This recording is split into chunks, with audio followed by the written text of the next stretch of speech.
कोकणातील प्रत्येक अपडेट जाणून घेण्यासाठी आजच माझे कोकणच्या सोशल मीडिया प्लॅटफॉर्मला लाईक, फॉलो आणि सबस्क्राईब करा. नमस्कार, मी सागर कदम. तुम्ही पाहत आहात माझे कोकणचे प्राईम टाइम बुलेटिन. बातमीपत्राला सुरुवात करण्याआधी पाहूयात बातमीपत्रातील ठळक घडामोडी. लक्ष्मी ऑर्गॅनिक वरती हुसेन दलवाईंच्या नेतृत्वाखाली भव्य मोर्चा. पिफास रसायनाला तीव्र विरोध. कणकवली उपजिल्हा रुग्णालयात अनागोंदी कारभार. स्त्रीरोग तज्ञांअभावी आरोग्य धोक्यात. आरोग्य यंत्रणेचे निघाले वाभाडे. महाड नगर परिषदेच्या उपनगराध्यक्षपदी संदीप जाधव यांची बिनविरोध निवड. स्वीकृत नगरसेवक पदासाठी संकेत वारंगे आणि सनी जाधव यांचीही नियुक्ती. आणि गुहागरमध्ये राष्ट्रवादीला मोठा धक्का. गौरव वेल्हाळ यांचा शिवसेनेमध्ये प्रवेश. भास्कर जाधवांना बसला मोठा धक्का. आता पाहूया सविस्तर वृत्त. रत्नागिरी जिल्ह्यातील खेड तालुक्यामध्ये असणाऱ्या लोटे परशुराम औद्योगिक वसाहतीतील लक्ष्मी ऑर्गॅनिक कारखान्याविरोधामध्ये माजी खासदार हुसेन दलवाई यांच्या नेतृत्वाखाली तीव्र जनआंदोलन छेडण्यात आले आहे. यावेळी चिपळूण, खेड आणि लोटे परिसरातील ग्रामस्थांनी मोठ्या संख्येने उपस्थित राहून पीफास या अत्यंत घातक रसायनाचे उत्पादन तातडीने बंद करण्याची मागणी केली. इटलीसारख्या देशामध्ये बंदी घातलेल्या या रसायनाला निसर्गरम्य कोकणामध्ये परवानगी कशी मिळाली असा संतप्त सवाल आंदोलकांनी प्रशासनाला विचारलाय. या रसायनाबाबत देशामध्ये ठोस कायदे नसल्याने भविष्यात कोणतीही मोठी दुर्घटना घडल्यास याला जबाबदार कोण अशी भीती सामाजिक कार्यकर्ते पंकज दळवी यांनी व्यक्त केली आहे. आंदोलनाच्या पार्श्वभूमीवरती कारखाना परिसरामध्ये पोलिसांचा कडेकोट बंदोबस्त तैनात करण्यात आला होता. प्रशासनासोबत झालेली प्राथमिक चर्चा निष्फळ ठरल्याने काही काळ तणाव निर्माण झाला होता. मात्र पोलीस प्रशासनाच्या यशस्वी मध्यस्थीनंतर येत्या 20 दिवसात वरिष्ठ अधिकारी आणि आंदोलनकर्त्यांची विशेष बैठक घेण्याची लेखे आश्वासन देण्यात आले. तोपर्यंत हे आंदोलन शांततेत पार पडले असून ग्रामस्थांनी आपला लढा सुरूच ठेवण्याचा निर्धार केलेला आहे. आज याला टाळे लावा आणि नंतर त्याची एन्क्वायरी काय करायची ती करा. ती एन्क्वायरी ज्याने याला परमिशन दिलंय त्यांच्या मार्फत होता नाही. IITचे केमिकल इंजिनिअरिंग केलेले जे प्रोफेसर आहेत त्याच्यामध्ये पारंगत असलेले लोक आहेत त्यांची कमिटी करा आणि आम्ही आमच्या बरोबर जे पारंगत लोक आहेत त्यांनाही त्याच्यामध्ये घेऊ आणि त्याची चौकशी झाली पाहिजे. आणि हा लढा फक्त एका कंपनीपुरता मर्यादित नाही.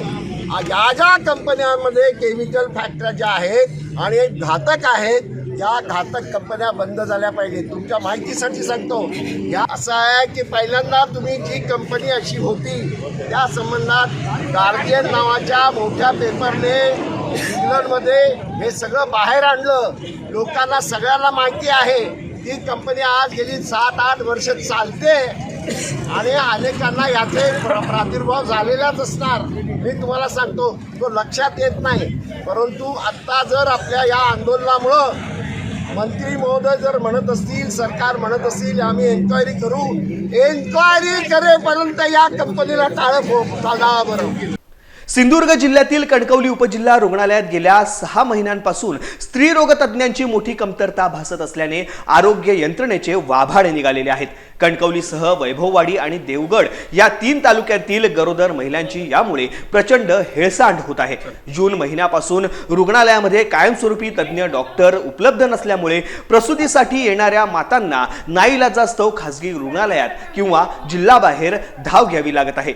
अत्यंत धक्कादायक बाब म्हणजे वेळेत उपचार न मिळाल्याने अलीकडे काही महिलांची प्रसूती चक्क रुग्णवाहिकेतच झालेली आहे. दर गुरुवारी होणारी सोनोग्राफी वगळता तातडीच्या प्रसूतीसाठी येथे एकही तज्ञ उपलब्ध नाहीये. निवडणूक आचारसंहितेमुळे नवीन डॉक्टरांची भरती रखडल्याचे प्रशासनाकडून सांगितले जाते. मात्र यामुळे रुग्णांच्या जीवाशी खेळ सुरूच आहे. स्थानिक लोकप्रतिनिधी आणि जिल्हा शल्यचिकित्सांनी या प्रश्नी तात्काळ लक्ष घालून कायमस्वरूपी स्त्रीरोग तज्ञांची नियुक्ती करावी अशी आग्रही मागणी आता संतप्त नागरिकांकडून करण्यात येत आहे. प्रशासनाने दुर्लक्ष केल्यास तीव्र आंदोलन छेडण्याचा इशाराही ग्रामस्थांनी दिलेला आहे.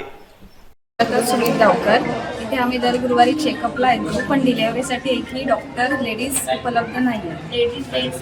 कोणीच उपलब्ध नाही आहेत. तर मग चेकअप करून जायचं कुठे पण डिलेव्हरीच्या टायमिंगला काय सांगतात? कोणीतरी डॉक्टर उपलब्ध हवेत ना इमर्जन्सीसाठी.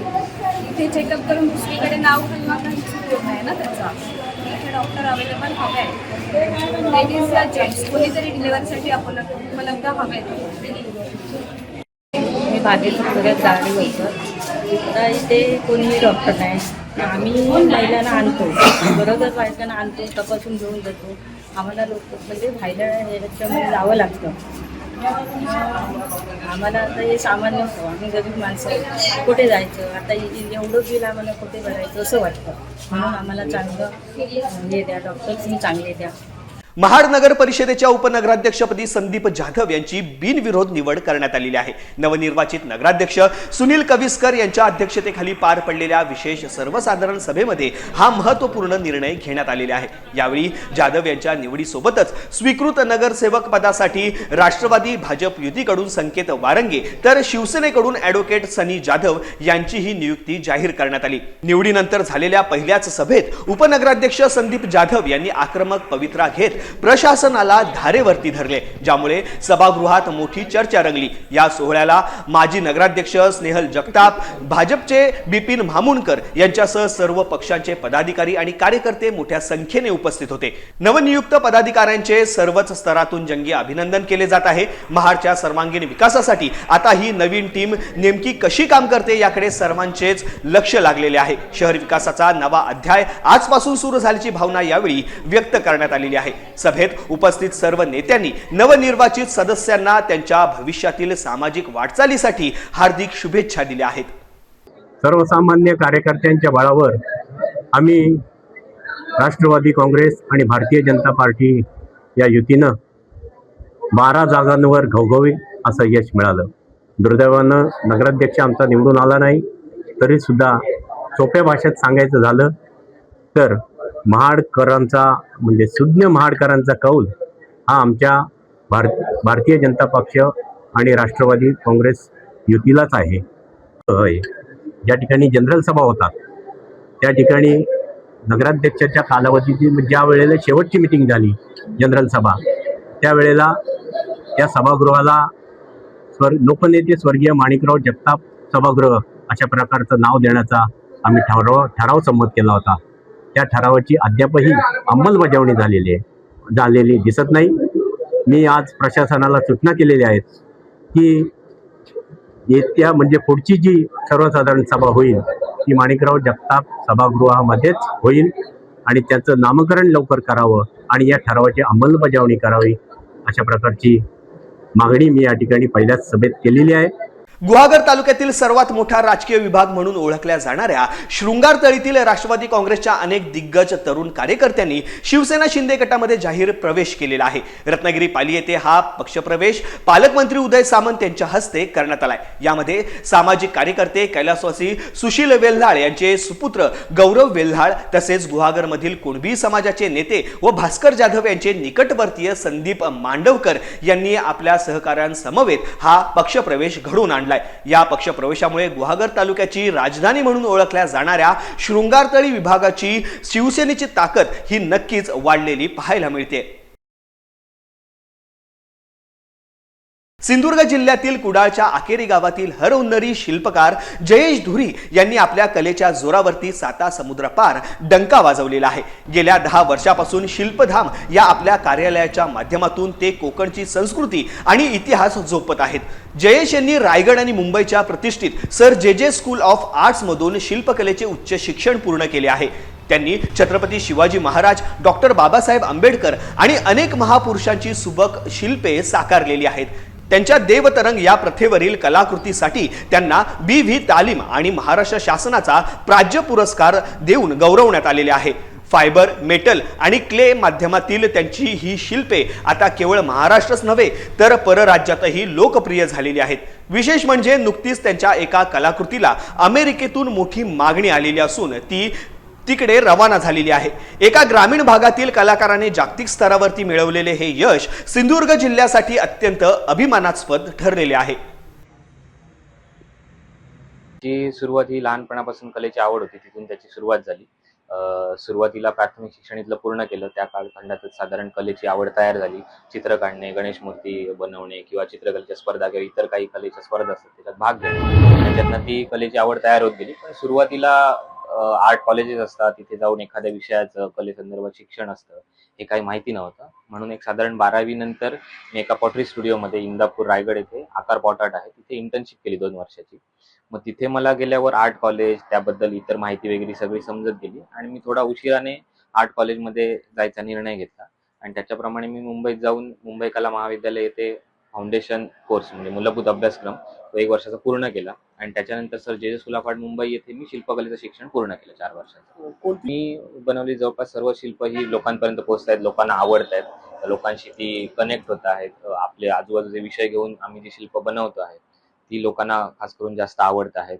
ज्या कन्सेप्ट जे आहेत म्हणजे ताडीवाला शिल्प आहे ते जास्त लोकांपर्यंत पोहोचलं. त्याच्यानंतर इथे कोकणातलं विषय घेतलेला देवतरंग म्हणजे जी आपली धार्मिक प्रथा आहे त्या विषयावर जे शिल्प केलेलं ते बऱ्याच ठिकाणी लोकांपर्यंत पोहोचलं. त्या विषयावर इतर माहिती होती किंवा काय जो अभ्यास होता तो त्या शिल्पाच्या माध्यमातून पोहोचला.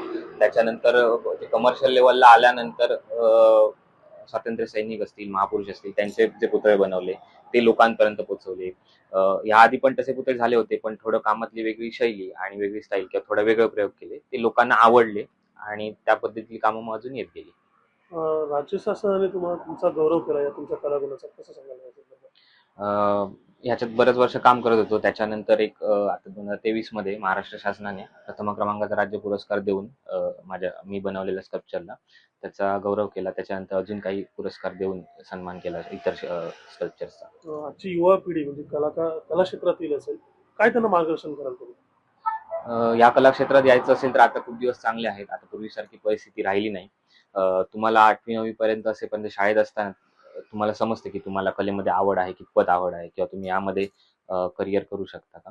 आणि ते समजल्यानंतर तुम्हाला जर त्यात करिअर करायचं असेल तर याच्यात पुढे आर्ट कॉलेजेस असतात, वेगवेगळे विषय घेऊन तुम्ही त्याच्यात स्पेशलायझेशन करू शकता आणि त्याच्यामधनं मग तुम्ही तुमचा पुढचा व्यवसाय नोकरी त्या माध्यमातून करू शकता. आता शिल्पकलामध्ये पहिलं आपण मातीमध्ये मॉडेल बनवलं जातं. कोणत्याही मीडियामध्ये फायनल काम करायचं असेल तर त्या पहिलं आपण मातीत मॉडेल बनवतो. मॉडेल ते फायनल झालं की त्याच्यानंतर ग्राहकाची जशी मागणी असेल फायबर किंवा पंचधातू म्हणजे ब्रॉन्झ त्या मीडियममध्ये त्यांना ते कास्टिंग करून आम्ही काम देतो. ही शिल्प आहेत कुठल्या भागात गेली आहेत विशेष करून काय? इथे आता जी शिल्प आहे ती कोकणाबाहेर पूर्ण महाराष्ट्रात जात आहेत, महाराष्ट्राच्या बाहेर इतर राज्यांमध्ये गेलेली आहे. तसंच अलीकडेच आम्ही अमेरिकेपर्यंत पण आमचं काम पोहोचवलं आहे. तिथून आम्हाला मागणी होती मग ते काम आम्ही तिथपर्यंत आता पोहोचवलं. कणकवली येथील सोनगेवाडी आणि मराठा मंडळ परिसरातील निवासी संकुलाचे सांडपाणी थेट गड नदी पात्रामध्ये सोडले जात असल्यामुळे नदीचे पाणी मोठ्या प्रमाणावरती दूषित होत आहे. या दूषित पाण्यामुळे कळमठ ग्रामपंचायतीच्या नळ योजनेवरती अवलंबून असलेल्या हजारो नागरिकांचे आरोग्य आता धोक्यात आलेले आहे. ही अत्यंत गंभीर बाब लक्षात घेऊन नगराध्यक्ष संदेश पारकर यांनी गुरुवारी सकाळी प्रत्यक्ष घटनास्थळाची पाहणी केली. यावेळी त्यांनी सांडपाणी नदीत मिसळणे तातडीने थांबवण्यासाठी नगरपंचायतीच्या संबंधित अधिकाऱ्यांना कठोर निर्देश दिले आहेत. प्रदूषण रोखण्यासाठी नाल्यापासून 50 मीटर अंतरावरती तातडीने शोषखड्डे तयार करण्याचे काम हाती घेण्याच्या सूचनाही त्यांनी दिलेल्या आहेत. तसेच नदीकाठची झाडे झुडपे कापून परिसर पूर्णपणे स्वच्छ ठेवण्याचे आदेश प्रशासनाला दिलेले आहेत. नागरिकांना शुद्ध पाणी मिळावे यासाठी जलशुद्धीकरण प्रकल्प उभारण्याचे नियोजन असल्याचे पारकर यांनी स्पष्ट केले आहे. यावेळी प्रशासकीय अधिकारी आणि ग्रामस्थ मोठ्या संख्येने उपस्थित होते. नदी स्वच्छतेसाठी प्रशासनाने घेतलेली ही भूमिका कळमठवासियांच्या दृष्टीने अत्यंत दिलासादायक ठरणार आहे. रत्नागिरी जिल्ह्यातील खेडमधील रिक्षा चालक प्रशांत करजुळकर यांनी प्रामाणिकपणाचा नवा आदर्श प्रस्थापित केलेला आहे. परशुराम घाटातून चिपळूणहून खेडच्या दिशेने येत असताना त्यांना महामार्ग पोलीस चौकीजवळ रस्त्यावरती एक महागडा मोबाईल सापडला. करजुळकर यांनी तो फोन उचलला आणि त्याचे मालक अनिल देवरुखकर यांच्याशी त्यांनी संपर्क साधून तो फोन सुखरूप सुपूर्त केला. देवरुखकर हे चिपळूणच्या एका नागरी पतसंस्थेमध्ये कार्यरत आहेत. विशेष म्हणजे प्रशांत करजुळकर यांनी यापूर्वी अनेकदा प्रवाशांच्या हरवलेल्या बॅगा, दागिने आणि रोख रक्कम परत करून माणुसकी जपली आहे. स्वतःची आर्थिक परिस्थिती बेताची असूनही त्यांनी कधीही मोहाला बळी न पडता आपली सचोटी कायम ठेवली. करजुळकर यांच्या या निस्वार्थी कृतीमुळे संपूर्ण परिसरातून त्यांच्यावरती अभिनंदनाचा वर्षाव होत आहे. समाजासमोर एक उत्तम उदाहरण ठेवत त्यांनी माणुसकी आजही जिवंत असल्याचे पुन्हा एकदा सिद्ध करून दाखवले आहे. रिक्षा चालक संघटनेनेही त्यांच्या कार्याचे विशेष कौतुक केले आहे. खेड तालुक्यातील न्यू मांडवे लघु पाटबंधारे प्रकल्प गेली 3 दशके रखडलेला आहे. 1993-94 मध्ये सुरू झालेल्या या धरणाचे काम अद्याप अपूर्ण असल्याने स्थानिक भूमिपुत्रांमध्ये प्रचंड संताप आहे. भूमिपुत्र नितीन सखाराम जाधव यांनी या प्रश्नावरती सातत्याने पाठपुरावा केला, मात्र शासन स्तरावर केवळ कोरडी आश्वासनेच मिळाली. सुधारित प्रशासकीय मान्यता मंत्रिमंडळाच्या निर्णयाअभावी दीर्घकाळ रखडल्याने आता हा लढा अधिक तीव्र झालेला आहे. या पार्श्वभूमीवरती 11 जानेवारी 2026 रोजी मुंबईत घाटकोपर येथे भव्य जाहीर सभा आयोजित करण्यात आली आहे. या सभेमध्ये पुढील संघर्षाची निर्णायक दिशा ठरवली जाणार आहे. विशेष म्हणजे 26 जानेवारी रोजी धरणाच्या भिंतीवरती आत्मदहन करण्याचा निर्वाणीचा इशारा नितीन जाधव यांनी दिलेला आहे. लोकप्रतिनिधींसोबत झालेल्या वारंवार बैठका निष्फळ ठरल्याने आता शेवटचा पर्याय म्हणून मुंबईत ताकद दाखवण्याचा निर्णय घेण्यात आलेला आहे. प्रकल्पग्रस्तांनी मोठ्या संख्येने या सभेला उपस्थित राहण्याची कळकळीचे आवाहन करण्यात आलेले असून प्रशासनाचे आता या सभेच्या निर्णयाकडे लक्ष लागलेले आहे. शिक्षणाप्रती सामाजिक बांधिलकी जपत सुप्रसिद्ध उद्योजक राघवेंद्र कुलकर्णी यांनी सिंधुदुर्ग जिल्ह्यातील माणगाव येथील श्री वासुदेवानंद सरस्वती विद्यालयाला नुकतीच सदिच्छा भेट दिली. थर्मल इन्स्ट्रुमेंट इंडियाचे संचालक असलेल्या कुलकर्णी यांनी शाळेतील शैक्षणिक गुणवत्ता, विद्यार्थ्यांची शिस्त आणि राबवल्या जाणाऱ्या विविध उपक्रमांचे भरभरून कौतुक केले. केवळ शाब्दिक कौतुक करून न थांबता विद्यालयाच्या सर्वांगीण विकासासाठी आणि प्रगतीसाठी त्यांनी मोठी आर्थिक मदत देण्याची घोषणा यावेळी केली आहे. त्यांच्या या मुलाच्या दातृत्वामुळे शाळेच्या भौतिक सुविधांमध्येही मोठी भर पडणार आहे. या विशेष प्रसंगी संस्थेचे अध्यक्ष सगुण धुरी यांच्या हस्ते कुलकर्णी यांचा यथोचित सत्कार करण्यात आला. या कार्यक्रमाला उपाध्यक्ष बाळा जोशी, सचिव साईनाथ नार्वेकर आणि अन्य मान्यवर पदाधिकारी उपस्थित होते. एका यशस्वी उद्योजकाने ग्रामीण भागातील शिक्षणाच्या कार्याला दिलेला हा मदतीचा हात सध्या संपूर्ण जिल्ह्यामध्ये चर्चेचा आणि कौतुकाचा विषय ठरलेला आहे. यामुळे शाळेच्या उज्ज्वल भविष्याला नवी दिशा मिळणार असल्याचे मत यावेळी उपस्थित मान्यवरांकडून व्यक्त करण्यात आले. ज्यावेळी मी त्यांच्याकडे कोणताही शब्द टाकला त्यावेळी त्यांनी ते सहकार्य केलेलं आहे.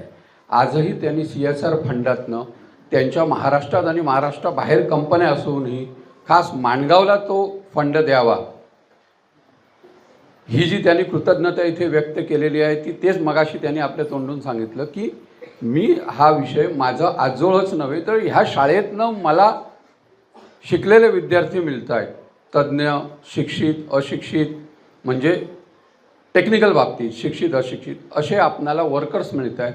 त्या कृतज्ञतेपोटी त्यांनी आपल्या शाळेचा विचार केला. त्याबद्दल मी त्यांचे मनस्वी आभार मानतो. आपण त्यांचा सत्कार केलेलाच आहे. आणि कुलकर्णी साहेबांनी इथं कंपनी काढली. माणगावातल्या गरीब सरीब अन्य सुशिक्षित स्किल असलेल्या लोकांना इथं रोजीरोटी रोजगार मिळाला. हे त्यांचं मोठं कार्य आहे आणि म्हणून मी या संस्थेचं अध्यक्ष नुसतं शाळेमाध्यमच त्यांचा सत्कार करतो असं नाही आहे. हा सत्कार माणगाव पंचकृषी शिक्षण प्रसारक मंडळातून होतोय, पण माणगाव गावही त्यांचा सत्कार करतो आहे. का तर रोजीरोटीचा हा जो मोठा प्रश्न आहे हा प्रश्न कुलकर्णी साहेबांनी सोडवलेला आहे. इथं माझे उपाध्यक्ष असलेले बाळा जोशी हे आपले कर्मचारी आहेत. अनेक वर्ष काम केलं त्यांनी.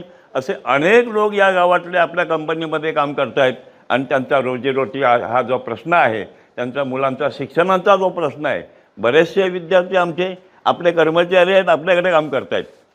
आणि त्याच्यामुळे खरोखरच हा खरा जो महत्त्वाचा भाग आहे की रोजीरोटी मिळवून देणे, नोकरी मिळवून देणे, रोजीरोटी मिळवून देणे हा अगदी स्तुत्य कार्यक्रम कुलकर्णी साहेबांनी केला आहे. म्हणून मी माणगावच्या वतीने, मी या गावचा सरपंच होतो, आज म्हणजे माजी होतो, आता नाही, त्या माजी सरपंच आहे म्हणून किंवा ह्या गावचा एक मानकरी म्हणून आणि या संस्थेचा एक अध्यक्ष म्हणून मी आपलं संस्थेच्या वतीने, आमच्या सगळ्यांच्या वतीने आपलं मनःपूर्वक स्वागत.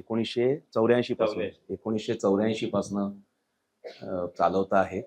त्याबद्दल त्यांचं मी अभिनंदन करतो आणि ही नक्कीच मला खात्री आहे की त्यांचं कार्य सर्व पदाधिकाऱ्यांचं कार्य असं आहे की अशीच ही शाळा पुढची अनेक वर्ष उत्तरोत्तर नक्कीच प्रगती करेल. देणगीविषयी त्यांनी म्हटलं, हे ह्याच्यात काहीच सांगण्यासारखं नाही, कारण माणगाव शाळेकडनं देखील आम्हाला भरपूर काय काय मिळालेलं आहे. त्याबद्दल त्यांचे मी धन्यवाद मानतो. माणगाव शाळेतनं जे विद्यार्थी शिकून आले ते अनेक लोक आमच्याकडे कार्यरत आहेत आणि त्यांचा शैक्षणिक दर्जा फारच चांगला असल्यामुळे त्यांना त्या प्रकारचं ट्रेनिंग पण कमीच लागतं. सो मी त्याच्याबद्दल पण त्यांचे धन्यवाद मानतो की त्यांनी आमच्यासाठीच ही शाळा इकडे चालू केलेली आहे.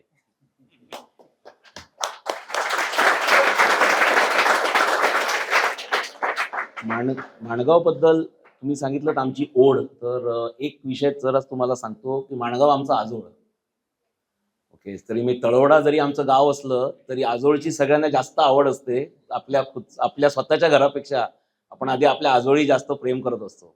तर ती सगळ्यात मुख्य आमची म्हणजे माणगावचा आम्ही तेव्हापासून आमचं माणगावचं म्हणजे आजोबांपासून आमचं आजोळ असल्यामुळे आम्ही इकडे तेव्हापासून म्हणजे कॅप्टन साहेबांनी कंपनी चालू करण्याचे 2 कारणं होती. एक तर म्हणजे पवित्र भूमी नंबर 1 आणि नंबर 2 म्हणजे आमचं हे आजोळ असल्यामुळे अशा ठिकाणी आपण काहीतरी करावं की परत आपण